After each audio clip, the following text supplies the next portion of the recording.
তোমারে বাঁচামো কেমনে আমি? নবীরা থার থার করে কাঁপবে সেদিন।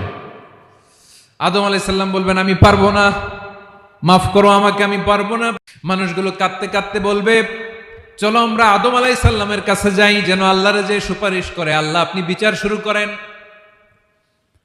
কিয়ামতের ময়দানে সবাই মিলে সাইয়েদনা আদম আলাইহিস সালামের কাছে যেয়ে বলবে ইয়া আবাল বাশার ইয়া আউয়ালাল আম্বিয়া, ও আদম নবী, আপনি দুনিয়ার বুকে প্রথম নবী। আল্লাহ নিজ হাতে আপনারে ৬০ হাত লম্বা করে বানিয়েছেন, আপনার সম্মানে ফেরেশতাদেরকে সেজদা দিতে বলেছেন। দুনিয়ার প্রথম নবী, প্রথম মানুষ আপনি। আপনি আল্লাহরে যে সুপারিশ করেন যেন আল্লাহ বিচার শুরু করে। আদম আলাইহিস সালাম বলবেন আমি পারবো না, কারণ আল্লাহ আমাকে একটা নিষিদ্ধ গাছের কাছে যেতে নিষেধ করেছিল, আমি ভুল করে এই গাছের ফল খেয়েছি। নাফসি নাফসি, আজকে আমার কি হবে আমি জানি না, আমি বড় লজ্জিত।